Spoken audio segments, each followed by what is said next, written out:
Da da da da da. God damn it. Okay, so I'd set it up for Ustream earlier. Apparently those settings didn't save, so I had to redo that. And then once you launch the recorder for Ustream, it says if it'll say not recording, give you an error because it's not ready. And then once it becomes ready, you just kind of have to bang on the button. It'll still give you that error, but the button will change from start to stop. So there's no hiding the mess that's back there. It's all packing stuff. I'll get to that in just a minute. But welcome to the stream. Hopefully the settings are accurate. Hopefully you can hear me properly. I've had quite the issue with settings lately. I corrected a lot of things.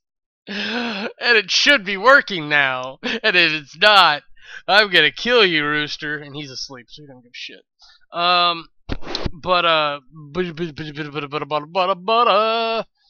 But as you can see, the UI is still new. This is the first watch spot that's happening on Ustream, and then I'll port it over to youtube.com/jamontoast528.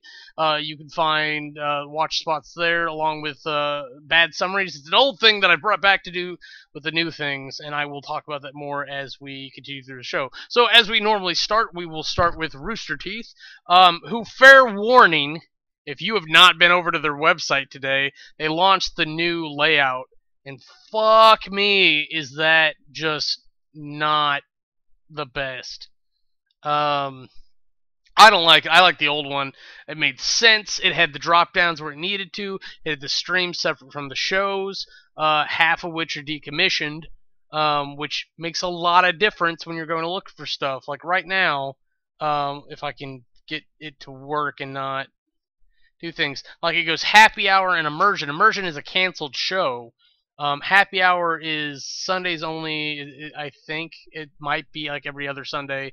I think they've actually been showing old clips, like the Griffin Peanut Pants thing was, like from a few years ago. Let's Play Minimations. I like that, but it only comes out every so often. $1 Million Butt should be towards the top. On the Spot should be on its own on a stream list, and there is a button that says see all live streams. I wonder if it's so that you can have multiple live streams at the same time. I don't know how their system works. I can't imagine that that's not possible. But Red vs. Blue should be at the top. RT Animated Adventure should be up probably above $1 Million, but RT Live should be towards the top and not at the top. So I'm glad it's showing here. RT Podcast.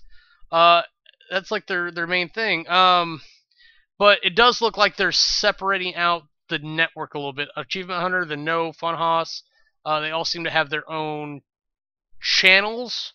So maybe that's part of the reason for this, because if because it still says see all series, so I don't know what that takes you to.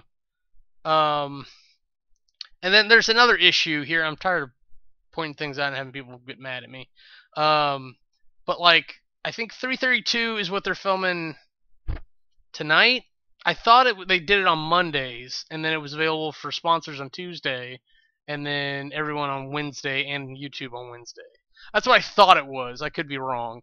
But 331 from last week is available. It also says 330 and 329 are from a week ago, so I think that's wrong. And then what?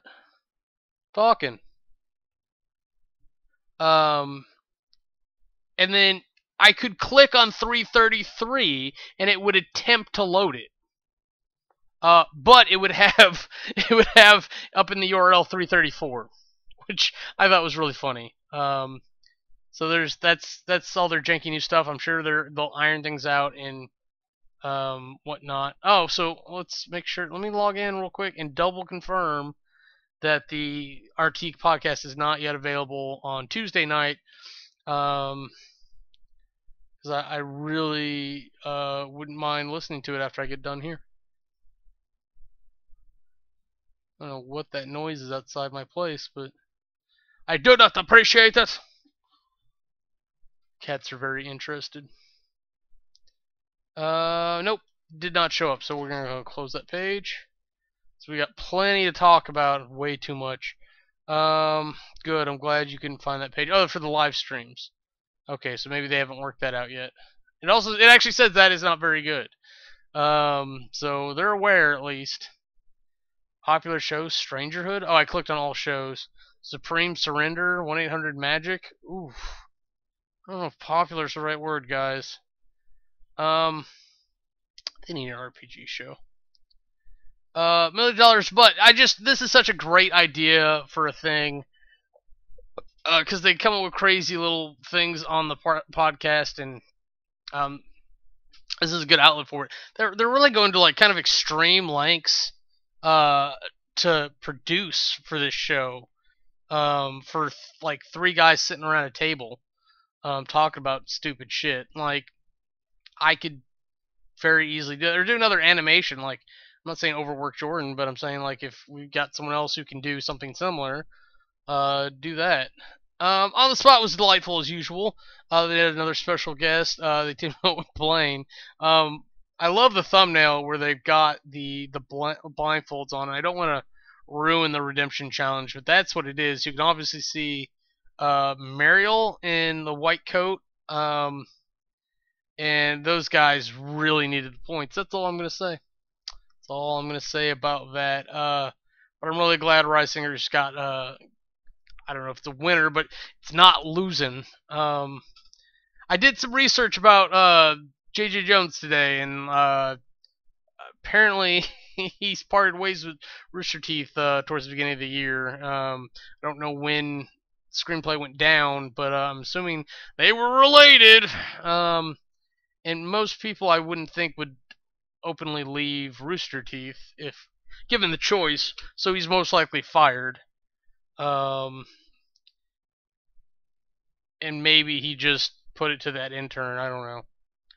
There's a female intern. They were both very friendly and smiley with each other on camera. But I mean, that doesn't mean they were banging.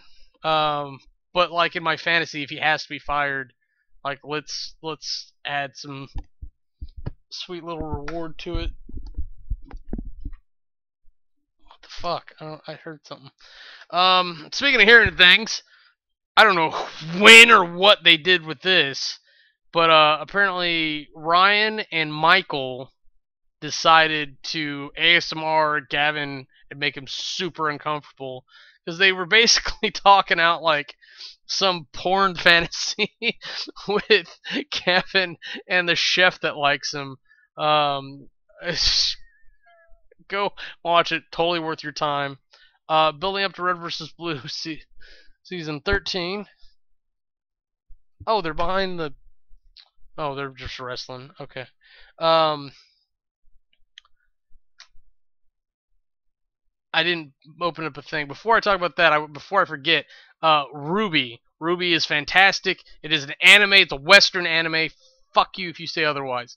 I'm open to the discussion, but that's kind of my attitude at this point because I've seen so much hate on shit, like especially since Ruby's gone to an anime expo.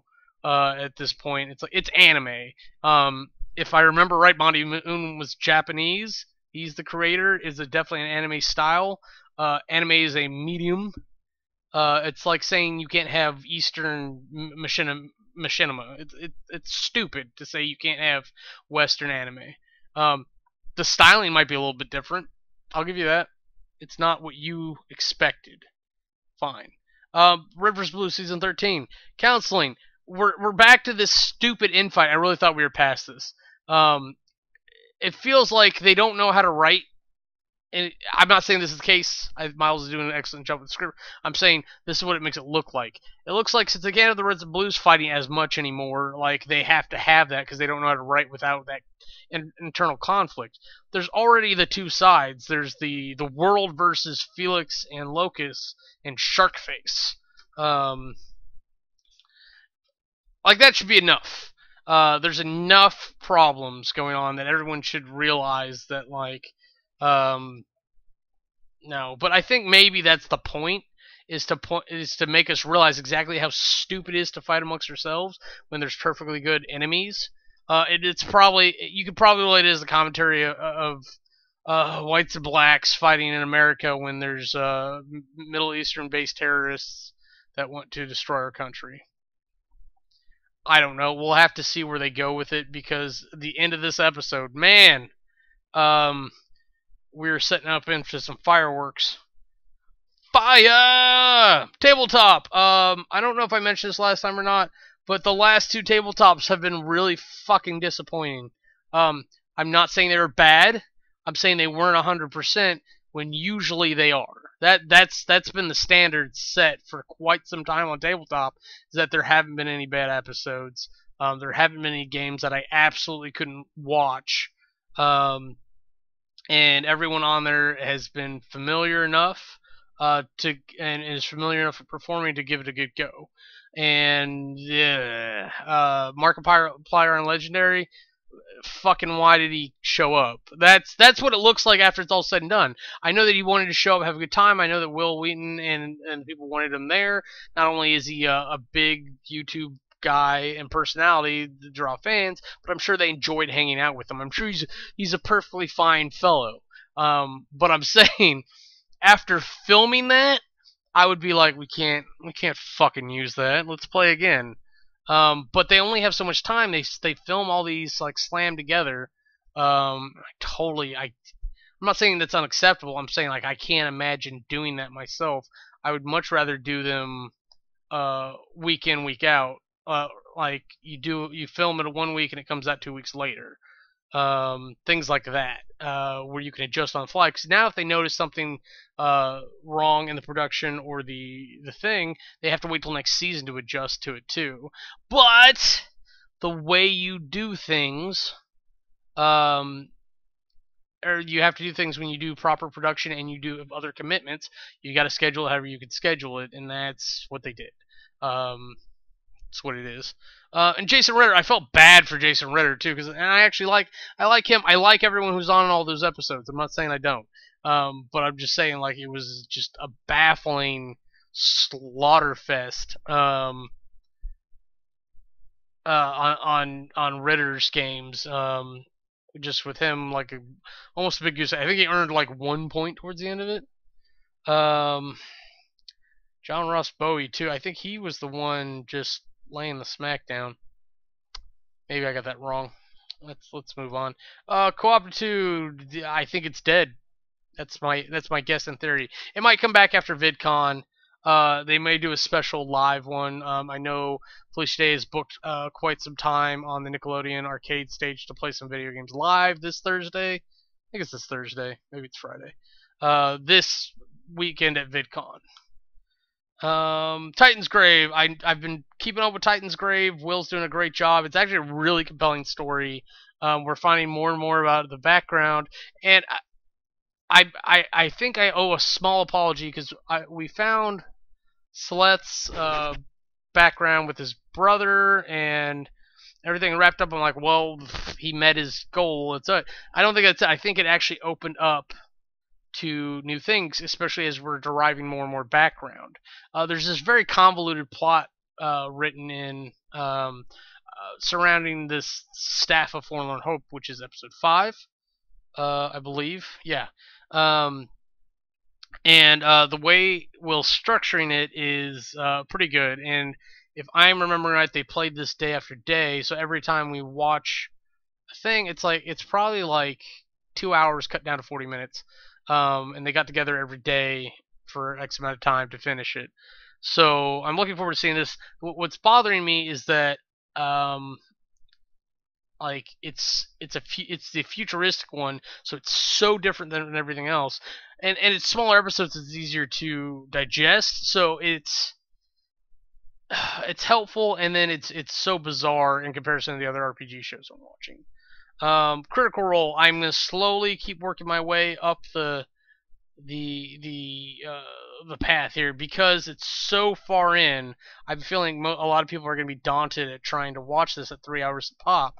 I'm not daunted, but there's a certain way I want to do it because I'm trying to keep up bad summaries. I'm going to start them for Titan's Grave, but I've got them for Critical Role and Twilight Chorus, which I didn't pull up here, which I've been told is going to show up this week at some point.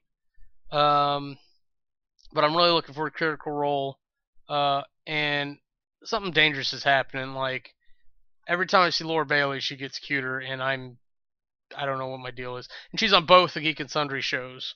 So something's happening there. I'm just calling it now as to document it for future things. What are you doing? Squeaky little shit. Okay, and the other RPG show over on the Weird Lanes, Lovable Varmint on the YouTubes. They of course doing great things. Pairing with .geek for a lot of stuff.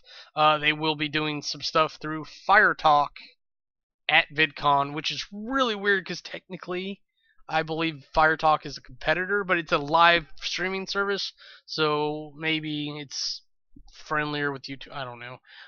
But Rave of Illusions. What chapter is that? Did I even add this? I'm gonna click on it. So if you hear it, that awesome intro music, I apologize. Chapter 17. And I'm told that we're like 4 weeks behind the actual games. So, I think that's right. Heroes of Awesome. There, let's add that to that list. But keeping up with this, and now it's like it's a long episode to a short movie. This is an hour and 17 minutes. They've gotten as long as an hour and 40, I think. But lots of fun doing live tweeting and watching this. I watched this twice yesterday because it's like 3 or 4 hours of footage at least. Mark's editing it on his own, and he gets it down to like, I don't know. Well, obviously, hour 17 minutes. About an hour, and then he adds in like the interviews and such, which is really neat. It's a very neat way to do the pre-production. But with this going on and like just being so backlogged, I'm kind of glad and I'm kind of worried at the same time, especially since Mark is DMing the next one, Dominions of Esalen. When that comes out, that will be less work overall for production purposes, but he'll still be writing and running a D&D campaign, which means he's not doing other stuff. And that's lovely. They are repairing the bathroom next door, so I can't do anything about that. And then I ran across something, like I don't watch gameplay videos a lot on my own. I've had enough trouble just making them, and I don't typically have the time. But there are certain games that actually work really well for it, and if you find the right people, hell, it happens. So I'll watch zombies when they come out on Lovable Varmint. If there's one I really want to see, a technical one, I'll watch TB. Kind of Funny Games is good. I know there's a couple others. Team Hypercube, they're always fun.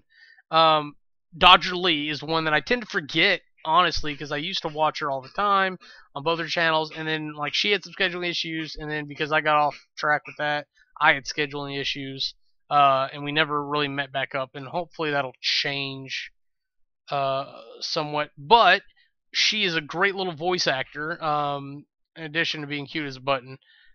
So she'll do little goofy voices, and she has a pretty wide range, even for guys. She actually stops and mentions she has problems, guys. But if you watch the Fault Milestone 1 series, this is wonderful. I don't think I could ever play this game now because I was spoiled with her voice acting. It sounds like it's part of the game. It really does, because she's pretty consistent with it.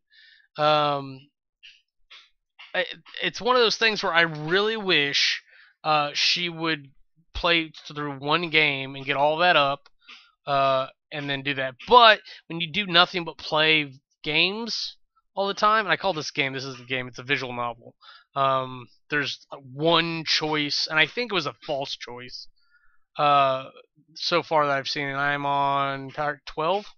So like this is just really good. If I'm gonna suggest you watch some gameplay, some Let's Play footage, this is one, and you can just listen to it. You could get most of it without even watching the thing.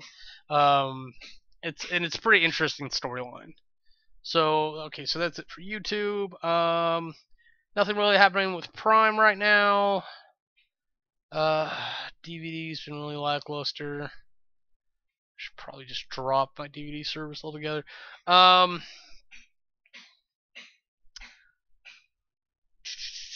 Okay, so I do have some activity for uh, Netflix Instant Watch. Teeth. I watched Teeth a while ago, back when it came out in I think 2011. I don't know if this is gonna give me the individual pages anymore. They reformatted the Netflix layout. I really don't appreciate it at all. Man, I really wish I'd known they were gonna come back like at 8 o'clock and finish. I would have filmed earlier. Um, Jeez. Yeah, so it doesn't give you the individual pages anymore. Fucking Netflix. I don't know why people change it when it works to something that works less. Ugh. But Teeth, I don't remember it being that comical, but it was all about this stepbrother, stepsister, kid. They got together when they were like really young, um, and she's got vagina dentata, which just means she's got teeth in her junk. Um, so she runs into several situations where she gets tense or upset, or like somebody's like in her and she doesn't like it, and then like the teeth bite down and they take out whatever's in there. It's just a thing. But she could be completely normal too. It's just like bad situations. I think maybe she figures out how to do it on purpose. I can't. Yeah, I think that's what it was. So, but that part's really obvious when it happens. It's like, oh yeah, that's exactly what she was planning on doing. So if you like weird, bad thrillers, suspense, horror things, watch Teeth. It'll either scar you for life or you'll get a good chuckle out of it. Um, Beneath Loch Ness, I thought it was going to be more of a documentary than it was. It's total weird fiction. Um, they dive in to find Loch Ness. They get close enough. One guy gets knocked into the rift. They figure out the secrets of Loch Ness. Somebody goes rogue. I'm trying to remember how it ended. Nessie's exposed, but I don't know if they kill her or not. But there's definitely like a thing that happens. That's the whole movie. You didn't miss anything. I really wish. Oh, Tig. Tig was a. Okay, I didn't really watch this. There's a comedian, a lady comedian who ended up finding out that she had cancer or something back in like 2012. She had a huge special, and I wanted to watch that special, but this is a documentary on her starting around that special or something. With I think she's buddies with Zach Galifianakis, Silverman at the time.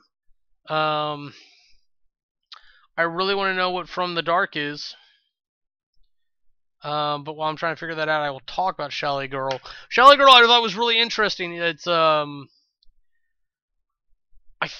think it's a British comedy, but it's a romantic comedy. It's the whole basis is Chalet Girls are the girls or the people. Because I guess there could be Chalet Boys. Oh, From the Dark is a Irish vampire movie. Okay. I can do this real fast. This couple goes and gets lost in the woods or whatever. They end up coming across this house where a guy's been attacked by a vampire. He starts changing to a vampire. He attacks one of them. Then one of them gets changed into a vampire, and the other one has to deal with it. That's all I got from it. I think I ended up stopping. Oh yeah, 56 of 90 minutes. So yeah, if that tells you anything, I usually watch all kinds of bad shit to the end. But the Chalet Girl, like, she's at the snow resort, and like it's her job to be a valet for the family. If they want someone to pour drinks, she pours drinks. She cleans up. She maintains the house. It's a housekeeper. They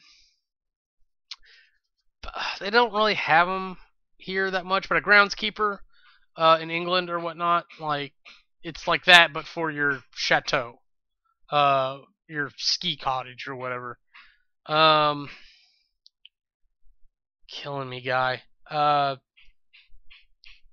Let's see. Maybe these will give me the things because I don't. I remember Expelled. I don't remember Stalled or Dead Within. So Expelled, it was a high school movie. I don't know why I still try to watch these. But he gets expelled because he's the nominal prankster. He got 2 suspensions in a semester. Oh, Stalled was fucking horrible. Uh, it'll take me 10 seconds. A janitor gets stuck in the ladies' washroom in the stall while one of them turns into a vampire and bites. I'm sorry. One of the 2 ladies go in there. They start making out. One of them bites the other one, and they both turn. Or and apparently she's a zombie, and then like everyone else is zombies. So he spends the whole movie hiding. I skimmed forward. He doesn't leave the bathroom. It seems. Sorry. I'm very fragmented here.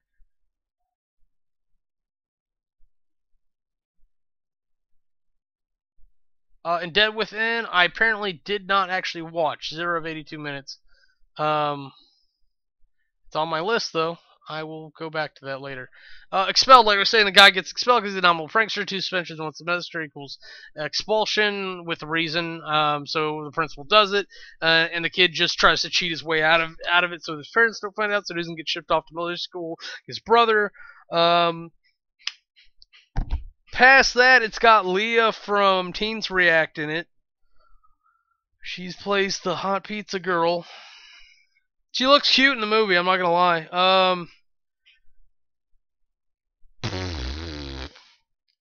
But it's a lot of bad stunts and brotherly love. My favorite part was the blowgun. I will let you go find that out on your own because it is worth a watch. It's like you're a stupid kid, and it makes me want to punch him. Okay, so that's it for Netflix. Occasionally, I get curious what Hulu has to offer in the realm of movies. Charlie Bartlett was on for movie of the month or whatever it was, so I watched that. I love that fucking movie. It's got Kat Dennings in it. The kid who plays Charlie Bartlett's really good. It's got Robert Downey Jr. as Kat Dennings' dad, which makes me feel like maybe the whole thing's a little dated there.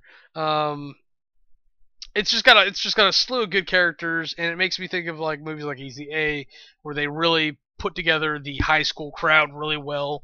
And yeah, they stigmatized them some of the kids a little bit, like this is the hot slutty cheerleader. This is the bad boy. This is the gay kid who doesn't realize he's gay. This is the sad depressed kid. But it works. Doing stock characters like that will work for you if you come up with a compelling story to move the pieces around with. The opposite end of that is creating interesting characters and letting a story develop there, whether or not the story is extremely good or not. Oh yeah, and then Melissa and Joey. Joe gets her like the ugliest ring, and she tries to lie about it. And isn't that what marriage is all about? Lying to each other for the rest of your life. Okay, on to CBS.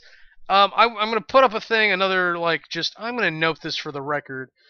NCIS. Every time I see this come up, I'm just like, why would I watch you? There's enough murder mysteries out there that are truly interesting. I'd probably watch Hannibal before I watch this, and Hannibal interested me for a little bit, and then it died out. And I don't know what my deal is, but maybe one day. But Elementary, if it ever comes back, Castle, which is amazing. There are other shows that have some goofy catch. I'd much rather watch one of those than something that takes itself so seriously. But they put this little punk chick on there. I don't know what happened in my head or who I liked in the past, but every time she comes up, I'm like, oh, maybe I should give this a go and see what's up with her. She's super cute, but I just don't know what makes me want that obvious of a stereotype where they just let's put this in to match the demographic. Smithers, we need a punk girl. The data says so. Moving through CBS real quick. Two Broke Girls is not back on. When? Does not say. Big Bang Theory doesn't come back to September. Elementary. I, honestly, I'll be surprised if this comes back. I like the show, but Millers. Did I? What? There's been 2 episodes since Louise. When does this come out? They released two. Oh, they're doing the double episode thing. Both those came out on the 18th. I apologize. I have not watched them. I will probably be doing that after this. My phone's making noises. Someone's commenting about Last Unicorn. It's a bad movie. Deal with it. It's horrifically awful. Enjoyable only for that reason. If you try to watch it seriously, I can't see. Mom can come back out till November. Odd Couple says Thursday. I may just rewatch this whole season. Odd Couple. This is just a good show. I don't know how much it stuck to the original, but just in general, I think Matthew Perry and I promised I would remember his name. The guy who plays Felix. He played one of the main cops on Reno 911. They're both excellent actors. And the ladies do a very good job too. It's centered on the guys. That's why I leaned that way. I cannot wait for Supergirl to come out at this point. I'm super excited to get more Melissa Benoist, and it doesn't come out till October. Jeez. And I'm excited for it at this point. And I don't like the Super people, but I want to see what they do with her. I want to give the Super family a chance, where I normally wouldn't. Under the Dome, Alaska. Oh yeah, they put him in a cage. This show is getting weird. Like, it was weird before, but it was mysterious weird. Now it's getting weird, like I don't know what you guys plan on doing, so I'm hoping that in a couple episodes there's a big whopper that lands and it makes it interesting again. Because at this point, like, I don't know what they plan on really doing with the town. They're too much of an evil corporation. It really is like Umbrella invaded the dome. I'll leave it at that. Zoo. This fucking show, plays with my emotions a lot. We're in the third episode now. Because the first episode is like, have they seen lions? Do they know how they act at all? And then they actually trickle in some lion knowledge there, like half of which I know was right, and the other half is like, really? Is that what you think? But it just went off the deep end in the third. The fact that anyone was able to call this is insane. I think that's what they're really banking on. But they finally have merged the interested parties together. What did she get? Flowers. But they've merged the interesting parties together to make one team. And I'm really hoping, like, the Power Rangers there can or make a stand. Still haven't watched True Detective. I'm a horrible person and throwing away money to HBO. Fuck me. Moving on. VidCon. That's why all this mess. I am packing for VidCon. I got a flight in the morning. I need to do this. Finish packing. Drive to clean whatever I can. Play with the kitties and go to sleep. It's like, I have to get up. I missed my flight. I watched my plane take off. I watched them close the door and go off because the airport's that small from security. I can't let that happen again. And it all came down to me having a can of something I shouldn't have in a bag that should have been checked already. And it would have been fine in the checked bag. I didn't even it wasn't even carry on when it came down to it. It ended up being checked. But VidCon. I'm gonna be there. I have a double booking, and I haven't even left the state yet. Mark Gardner of lovable varmint, Weirdlings, is going to be helping out with Dot Geek on the Fire Talk stage, which if you walk into Hall B, should be the first thing you see front and middle. 5 o'clock Thursday and Friday, I believe, are his time slots. I think it's Thursday. Oh, I'll have to double check. I'm supposed to go play Ultimate Werewolf with Team Hypercube. Yay! So if you are fans of Team Hypercube, go ahead and meet up with us there. Given how big a group that could be, I expect this is going to be a very big game of Ultimate Werewolf, and I have no idea what rules and roles we're going to be using. But hey, life is full of surprises. So I'm gonna spend. It's at 5:30 though, so I'm gonna spend like 15 minutes or so at the Fire Talk stage, I think. And then I'm gonna head over to that, and marketing will be done by the time that's over. And then the next day I'll just hang out there. I've got to watch the Millers apparently, but I am out of things to talk about. VidCon, yay! Oh, bad summaries. If you will go over to Gaming Division, or not Gaming Division, just kidding. Jam on Toast 528. I'm doing a thing called Bad Summaries. Once VidCon is over, I promise you'll pick you up. I'm going to try to do a bunch next week and that weekend and try to get caught up on Heroes of Awesome. Because they're manageable enough, and I might be able to make a dent into Titan's Grave as well. Critical Role is just so heavy that I don't know if I'll do it. But I should probably be able to do Twilight Chorus, the one episode of that, sometime after. So lots to do, and lots to come back and do. Yeah. So until you see me next time, these are all the wonderful places you can find me. And you'll see me then. Bye.